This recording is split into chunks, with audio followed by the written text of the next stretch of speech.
제가 분양을 준비할 때, 청약을 하려고 할 때 어떤 부분을 신경 써서 청약을 해야 되는지를 한번 알아보겠습니다.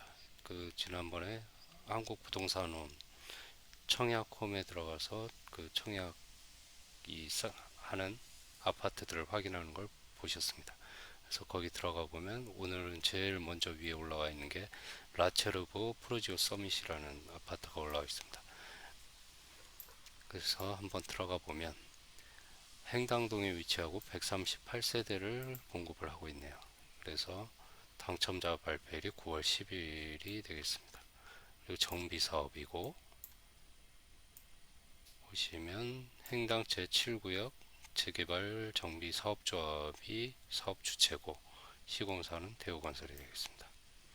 그래서 여기 홈페이지를 한번 들어가 보면 아파트 모양은 대략 이렇게 되겠습니다. 그래서 사업 개요를 한번 보시겠습니다.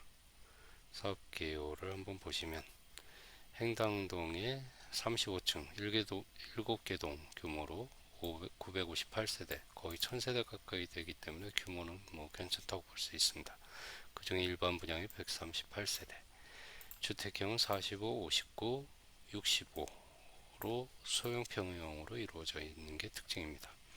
그래서 아파트는 입지 환경이 제일 중요합니다. 입지 환경을 우선시 봐야 되기 때문에 입지 환경이 가격에 미치는 영향이 가장 크다고 볼 수 있습니다. 뭐 배치, 남향, 뭐 단위 세대가 아무리 좋다고 해도 입지를 뛰어넘을 수는 없습니다. 그래서 입지 환경을 보시면 이 성수대교를 지나서 왕십리역 못 미쳐서 있는 그 무학여고, 횡당초, 횡당중학교가 있고요. 한양대가 뭐 인근에 위치를 하고 있습니다. 그래서 이 압구정역하고 압구정 로데오역 이쪽이 압구정 그 아파트들이 있는 구역이죠. 그래서 네이버 지도를 한번 보시면 여기가 성수대교고 압구정 압구정 현대, 압구정 한양 아파트들이 위치를 하고 있습니다. 그래서 압구정 지역도 그 고급 아파트로 지금 개발이 진행 중이기 때문에 입지상으로는 괜찮다고 볼 수가 있겠습니다. 그래서 이 부분인 것 같습니다. 그래서 왕십리역은 또 환승역이 위치를 하고 있어서 입지상으로는 좀 사람들이 많이 오가는 그런 곳에 위치를 하고 있습니다. 그래서 입지가 좋아서인지 프루지오 최고급 브랜드인 서밋을 달았습니다. 그래서 이 소형 평형임에도 불구하고 서밋을 달아줬다. 그러면 서밋을 달기 위해서는 마감이라든가 이런 것들도 그에 걸맞게 수준이 높아진다고 볼 수가 있습니다. 그래서 단지 배치도를 한번 보시겠습니다. 단지 배치도를 보면 여러 차례 제가 단지 배치도는 봤었습니다. 그래서 오늘도 이 펜을 켜서 단지를 보겠습니다. 이 북쪽이고 이게 정남향이네요. 이쪽이 정남향입니다. 그래서 이렇게가 향이 좋은 지역이 되겠습니다. 그래서 이런 건 완전 서양으로 서 있어가지고 아무리 좋다고 해도 이게 왜 이쪽을 바라보지 않았는지는 좀 의문이 됩니다. 그리고 이런 아파트들은 지금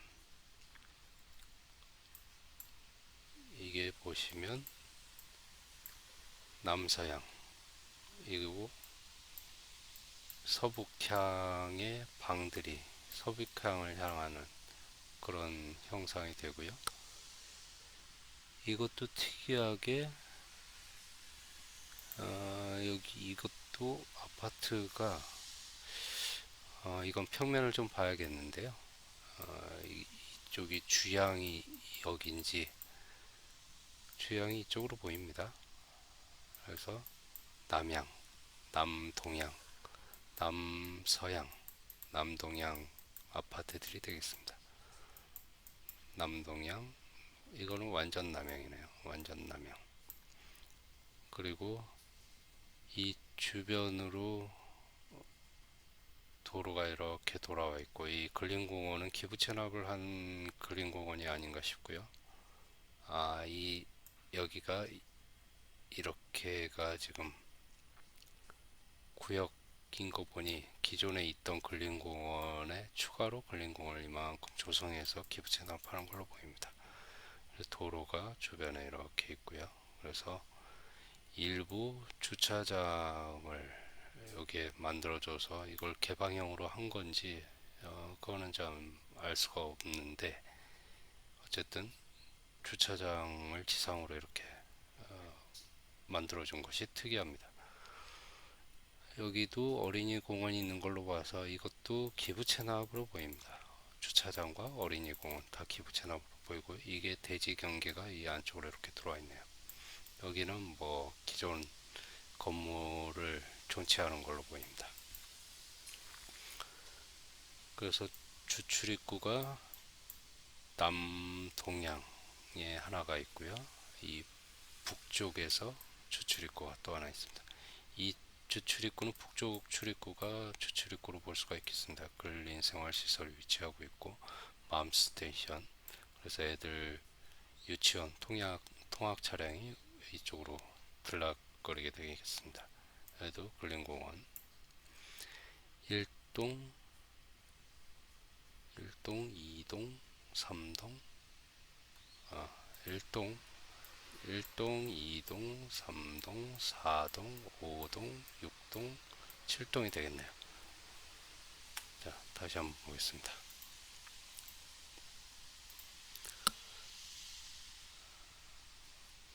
이 중간에 썬큰을 이용을 해서 이제 광장과 이 부대 시설을 놓은 걸로 보입니다. 시니어 클럽은 지하 1층에 여기 위치를 하고요. 다 대지 레벨 차가 좀 있는 걸로 보이죠. 그래서 뭐 이런 식으로 대지 레벨 차가 좀 있을 걸로 보입니다. 여기도 맘스테이션이 있네요. 여기도 맘스테이션이 있고, 주민운동시설 이쪽에 위치하고 있고요.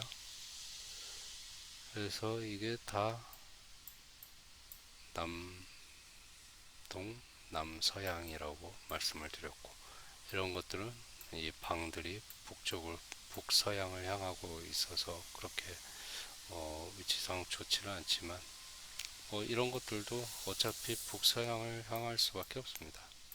이건 뭐 북쪽 향이 되는 거고요.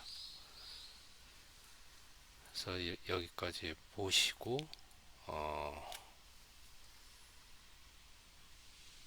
평면을 보려고 했는데 평면이 아직 올라와 있질 않네요. 이게 평면이 올라와 있질 않습니다. 그리고 이제 부대 시설도 아직 올라와 있질 않고, 그러면 평면과 부대 시설은 좀 더 시간을 갖고 다음에 올라오면 좀 더 보고 오도록 하겠습니다. 그래서 오늘 말씀드리고 싶은 거는, 아파트에 있어서는 입지가 가장 중요하다. 입지. 그리고 나서 뭐 남향이냐,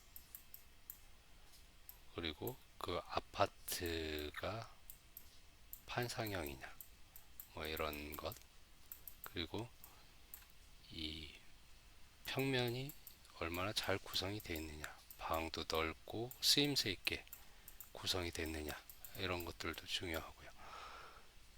그리고 나서 뭐 부대시설이나 뭐 주차장 등이 중요할 수 있습니다.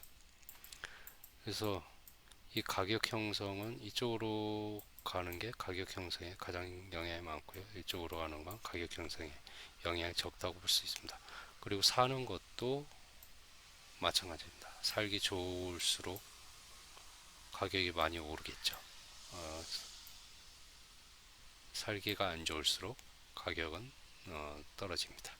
그래서 주차장, 부대시설 같은 것도 세대수가 크면 부대시설이나 이런 것들이 크기 때문에 여기에 세대수도 있겠네요.